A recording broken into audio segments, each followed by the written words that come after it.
Indian education system अच्छा नहीं है, इसके बारे में तो हम स्टार्टिंग से सुनते आए हैं। एंड स्पेशली 16 से 22 साल की उम्र के जो बच्चे हैं वो हमेशा इसके ऊपर बात करते रहते हैं। एंड शायद ये भी रीज़न हो सकता है जिसके वजह से हमारे कंट्री में हज़ारों बच्चे दूसरे कंट्री में जाते हैं पढ़ाई करने के लिए और अपने पेरेंट्स का लाखों रुपए खर्च करवा देते हैं। अब देखो, हम सभी को अपने लाइफ में कुछ ना कुछ करना है, हम सभी को अलग अलग फील्ड में जाना है। किसी को बिजनेसमैन बनना है, किसी को एक्टर बनना है, किसी को क्रिकेटर बनना है, किसी को सिंगर बनना है, किसी को पायलट बनना है, किसी को आईएएस ऑफिसर बनना है। बट जो पढ़ाई हम करते हैं वो हम सभी को तो काम में आएगा नहीं। बट कुछ ऐसी भी चीज़ें हैं जो हमारे एजुकेशन सिस्टम में ऐड होना चाहिए और इसके ऊपर कोई भी बात नहीं कर रहा है। और ये इतना ज़्यादा इम्पॉर्टेंट है हमारे लाइफ में कि आप सोच भी नहीं सकते हो। मतलब आप आज रिग्रेट नहीं करोगे, बट जब आपका उम्र 25 साल, 30 साल, 35 साल हो जाएगा तब आप सोचोगे काश इन चीज़ों के बारे में मुझे पहले पता रहता तो आज मैं कहाँ से कहाँ होता। तो आज की इस वीडियो में मैं आप लोगों से 5 ऐसी चीज़ों के बारे में बात करने वाला हूँ जिसके बारे में आपको 18 साल से पहले ही पता चल जानी चाहिए, बट इसके बारे में हमारे कंट्री में कोई भी बात नहीं करता है। तो आज आप इस वीडियो को एकदम एंड तक देखते रहिए। So hello viewers, Addy here and you are watching my channel called Addy के माइंड्स। जब हमारा उम्र 18 साल हो जाता है तब हमें वोटर आईडी मिल जाता है। मतलब हम ये चुन सकते हैं कौन सी सरकार सही है और कौन सी सरकार सही नहीं है। हमें लाइसेंस मिल जाता है, मतलब हम गाड़ी लेके रोड पे निकल सकते हैं। और भी हमें बहुत सारी चीजें मिल जाती हैं। बट हमें 5 बेसिक चीजें पता नहीं रहती हैं। एंड आप कोई भी फील्ड में चले जाओ, इसके बारे में आपको नॉलेज होना ही चाहिए क्योंकि फ्यूचर में ये सारी चीजें काम आएगी। अगर आपको ऐसा लग रहा है कि मैं ऐसे ही फालतू की बात कर रहा हूं तो आप ये वीडियो अपने पेरेंट्स को दिखाओ, और अगर वो मेरे बात से अग्री नहीं करेंगे तो आप इस वीडियो को डिसलाइक कर सकते हो। और मेरे चैनल को अगर आपने सब्सक्राइब किया है तो अनसब्सक्राइब करके जा सकते हो। मैं एक और चीज बोल दूं, इन 5 चीजों के ऊपर मैं एक डेडिकेटेड वीडियो लेके आऊंगा ताकि मैं आपको अच्छे से समझा पाऊं। तो अभी डायरेक्टली पॉइंट पे आते हैं। तो ये 5 चीजें हैं: tax, money management, savings, investments and insurance. अभी मैं एक एक करके इन सभी चीजों के बारे में बात करता हूं। सबसे पहले हम आते हैं टैक्स पे। क्या आपको पता है आप जितना भी कमाते हो उसका कुछ परसेंट आपको गवर्नमेंट को देना पड़ता है? अगर आप बिजनेसमैन हो तो आपको अलग टैक्स देना है, अगर आप गवर्नमेंट एम्प्लॉय हो तो आपको अलग टैक्स देना है, एंड अगर आप प्राइवेट जॉब करते हो तो आपको अलग टैक्स देना है। टैक्स मतलब सिर्फ जीएसटी नहीं होता है या फिर टोल टैक्स नहीं होता है, बहुत सारे टाइप्स के टैक्स आते हैं एंड सभी को पे करना पड़ता है। अब मैं आपको बोल दूं कि आपका एक बिजनेस है एंड आपको आईटीआर फाइल करना है तो आप कहाँ पे जाके करोगे? अब कोई सोचेगा चलो भाई बैंक में जाके कर देंगे, बट उसके लिए आपको एक सीए हायर करना पड़ेगा। तो ये सारी चीजें हमें पता रहनी चाहिए क्योंकि जब से आप पैसे कमाने स्टार्ट कर दोगे तब से आपको गवर्नमेंट को टैक्स देना है। बिकॉज आप हमारे कंट्री में कमा रहे हो तो आपको गवर्नमेंट को देना ही पड़ेगा, और ये रूल है हमारे कंट्री का। अगर आप ऐसा नहीं करते हो तो मान लो फ्यूचर में कभी जाके आपके घर पे अगर छापा मारा गया और आपके घर से अगर पैसे निकले तो उसको ब्लैक मनी साबित कर दिया जाएगा, या फिर बोला जाएगा कि लो आप इतने साल से टैक्स भरे नहीं हो तो अभी आप टैक्स भरो और ऊपर का जो फाइन है वो भी भरो। तो एक ना एक दिन तो आपको टैक्स देना ही है। तो इस वजह से इसके बारे में आपको नॉलेज होना चाहिए। और आप कोई भी फील्ड में चले जाओ, आप कुछ भी बन जाओ, ये तो आपको देना ही है, ये मैंडेटरी है। तो ये एक बहुत ही इंपॉर्टेंट चीज है। दूसरा आता है मनी मैनेजमेंट। अब इसके ऊपर बात करने से पहले मैं आपको एक छोटा सा अपना पर्सनल एक्सपीरियंस बता देता हूं। मैं पिछले 4 साल से ऑनलाइन पैसे कमा रहा हूं एंड ये चीज़ नहीं पता होने के कारण मैं अराउंड 5 लाख रुपए अपना गवा चुका हूं। क्योंकि जब भी मेरे पास पैसे आते थे मुझे लगता था कि चलो भाई नाइकी के शोरूम में जाके नए जूते खरीद लेते हैं, चलो बाहर जाके कुछ खा पी लेते हैं, चलो नए कपड़े खरीद लेते हैं, चलो आईफोन खरीद लेते हैं। बट मुझे पता ही नहीं था कि मनी मैनेजमेंट होता क्या है।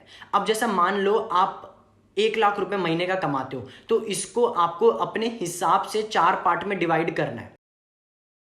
30% आपका जाएगा सेविंग्स में, 30% आपका जाएगा इन्वेस्टमेंट में, और बचे हुए 40% को आप 2 पार्ट में डिवाइड करोगे, जिसमें से पहला 20% जाएगा आपके नीड्स में, मतलब आपका जो घर का खर्चा हो गया, फिर अपना इलेक्ट्रिसिटी बिल हो गया, फिर रेंट हो गया, फिर ईएमआई हो गया, फिर पेट्रोल हो गया, ये सारी चीज़ें। और बचे हुए जो 20% उससे आप अपना खर्चा कर सकते हो, जो भी आपको शौक है, जो भी खरीदना है। अब ये जो परसेंट है मैंने आपको एग्जाम्पल दिया, आप अपने खर्चे के हिसाब से इसको मैनेज कर सकते हो। और ये बहुत ही ज़्यादा इंपॉर्टेंट है और इसका नॉलेज आपको स्टार्टिंग से होना चाहिए। बट हमारे कंट्री में इसके ऊपर कोई बात करता ही नहीं है। अब मान लो आप 20 साल की उम्र से पैसे कमाने स्टार्ट कर दिए, अब आपको पता ही नहीं है पैसे से आप क्या कर सकते हो, तो आप क्या करोगे? जाके उड़ाओगे और at the end of the day आपके पास पैसे नहीं रहेंगे। देखो मैं एक बहुत ही इंपॉर्टेंट बात आपको बताता हूँ, रिच होना बड़ी बात नहीं है। मतलब आप महीने का अगर 10 लाख रुपए कमा रहे हो तो इसका मतलब ये नहीं कि आप रिच हो। अगर मान लो आप महीने का 10 लाख रुपए कमा रहे हो और आपका हर महीने का खर्चा ही 10 लाख है, तो आपके जेब में बच क्या रहा है? कुछ भी नहीं बच रहा है। वेल्थ क्रिएट करो, मतलब आप अगर 30 साल की उम्र में रिटायरमेंट ले लो तो भी आप बची हुई जिंदगी एकदम शान से जी सकते हो। तो इस वजह से मनी मैनेजमेंट बहुत ही ज्यादा इंपॉर्टेंट है। अब देखो तीसरी चीज है सेविंग्स। अब पैसों की जरूरत हमें कभी भी और कहीं भी पड़ सकती है, इस वजह से हमेशा हमारे घर में कुछ कैश पड़ा होना चाहिए और बैंक अकाउंट में पैसे होने चाहिए, और ये भी बहुत ज्यादा जरूरी है। अब चौथी चीज आती है इन्वेस्टमेंट। मतलब समझ लो ये इतना ज्यादा जरूरी है कि अगर आपने अपने जीवन में ये नहीं किया तो आपका आना सफल ही नहीं हुआ। देखो पैसे कमाने ना बड़ी बात नहीं है, अगर आपके पास कुछ भी नहीं है तो भी आप आराम से पैसे कमा सकते हो। तो पैसे तो देखो हम लोग कहीं ना कहीं से कमा ही लेते हैं, बट पैसे से पैसे कैसे बनाए वो बहुत ही ज्यादा इंपॉर्टेंट है। अब अगर आप गवर्नमेंट एम्प्लॉय नहीं हो तो 60 साल के बाद जब आप रिटायर हो जाओगे तो आप कैसे अपने घर का खर्चा चलाओगे? तो इन सब चीज़ों के लिए इन्वेस्टमेंट बहुत ही ज़्यादा इंपॉर्टेंट है, एंड इसके बारे में भी कोई बात नहीं करता है। और जो लोग बात करते हैं वो यही करते हैं कि हाँ भाई इन्वेस्टमेंट करना है तो एफडी क्रिएट कर दो। फिक्स डिपॉजिट में आपको एक साल में अराउंड 7% इंटरेस्ट मिलता है। हम लोग सोचते हैं चलो भाई फिक्स डिपॉजिट कर देते हैं, हर साल हमें 7% इंटरेस्ट आ रहा है, बट कभी आपने ये सोचा है कि वो 7% में से भी आपको टैक्स देना पड़ता है, एंड उसके बाद हर साल महंगाई बढ़ेगी वो अलग। तो राउंड फिगर देखा जाए तो आप ये मत सोचो कि आपका बहुत सारा रिटर्न आ रहा है, आपका जो पैसा है वो उतना ही आ रहा है, क्योंकि बचे हुए पैसे तो आपका जो महंगाई बढ़ रहा है उसमें जा रहा है और आप गवर्नमेंट को टैक्स पे कर रहे हो। तो बहुत सारे अलग अलग चीजें हैं इन्वेस्टमेंट करने के लिए, जैसा कि म्यूचुअल फंड हो गया, शेयर मार्केट हो गया, आप ट्रेडिंग कर सकते हो, आप रियल एस्टेट में इन्वेस्ट कर सकते हो, आप गोल्ड में इन्वेस्ट कर सकते हो। अब मैं आपको कुछ एग्जांपल देता हूं। अगर मान लो आपका उम्र अभी 20 साल है और आप महीने का लाख रुपए कमा रहे हो, और अगर आप अगले 25 साल तक हर महीने खाली 10,000 रुपए का भी एसआईपी करते हो, तो जब आपकी उम्र 45 साल हो जाएगी और अगर मैं 12.5% का भी इंटरेस्ट पकड़ूं तो आपके पास रहेगा 2.25 करोड़ रुपए। अब आपको लग रहा होगा भाई ये कौन सा स्कीम है पैसे डबल वाला, ये तो सिर्फ मूवीज में आते हैं, वो भी स्कैम बताते हैं, बट भाई एक्चुअल जिंदगी में ये सारी चीजें होती हैं। आप म्यूचुअल फंड में इन्वेस्ट कर सकते हो। आप मुंबई वालों से पूछो जो आज से 20 साल पहले 2 BHK ले लिए थे 15 लाख रुपए में, आज के डेट में उसका कीमत 1 करोड़ रुपए। गोल्ड में जिन लोगों ने पहले इन्वेस्ट किया था आज उनके पास मतलब इतना पैसा है कि पूछो मत, 55,000 रेट जा चुका है। तो बहुत सारे जगह जहां पे आप इन्वेस्ट कर सकते हो, और सबसे फेमस आज के टाइम पे चल रहा है शेयर मार्केट। 1992 में अगर किसी ने MRF में 1 लाख रुपए इन्वेस्ट किया होगा तो आज के टाइम में अप्रॉक्स बता रहा हूं, एग्जैक्ट नहीं है, उसके पास 72 करोड़ रुपीज होंगे। वो छोड़ो, 4 महीने पहले जब लॉकडाउन स्टार्ट हुआ था उस समय अगर रिलायंस इंडस्ट्रीज में किसी ने 10 लाख रुपए इन्वेस्ट कर दिया होगा तो आज के टाइम में उसके पास 20 लाख से भी ज्यादा होगा। तो ये सारे जो चीजें मैं आपको बता रहा हूं ये एक्चुअल लाइफ में वर्क करता है, बट इसके बारे में हमें पता ही नहीं है कि इन्वेस्टमेंट कैसे होता है, क्यों जरूरी है, कहां कहां पे आप इन्वेस्टमेंट कर सकते हो, कैसे आप छोटे छोटे अमाउंट से फ्यूचर में जाके बहुत ही बढ़िया रिटर्न पा सकते हो। जैसा मैंने आपको बताया कि अगर आप हर महीने 10-10 हजार रुपए इन्वेस्ट करोगे 25 साल के बाद आपके पास ऑलमोस्ट 2.25 करोड़ रुपए आ जाएंगे, और ये मैं मिनिमम बता रहा हूं, एक्चुअल में देखा जाए तो आपके पास आएगा भाई 2.5 करोड़ से ऊपर ही। तो ये भी एक बहुत ही इंपॉर्टेंट चीज है। अब पांचवा और सबसे इंपॉर्टेंट के ऊपर हम जाते हैं, वो है इंश्योरेंस। अब आप सोच रहे हो कि भाई गाड़ी का इंश्योरेंस तो हमने करा ही लिया है, नहीं कराएंगे तो रोड पे जाएंगे पुलिस वाला रोक के फाइन मारेगा। देखो आपके जिंदगी में 2 इंश्योरेंस सबसे ज्यादा जरूरी है, एक है हेल्थ इंश्योरेंस और दूसरा है लाइफ इंश्योरेंस। अब इस चीज को मैं एक एग्जांपल से समझाता हूं। मान लो आपने इन 5 चीजों के बारे में आपको नॉलेज नहीं और आप 20 साल की उम्र से पैसे कमा रहे हो। अभी आपका उम्र हो चुका है 35 साल, मतलब आप पिछले 15 साल से पैसे कमा रहे हो।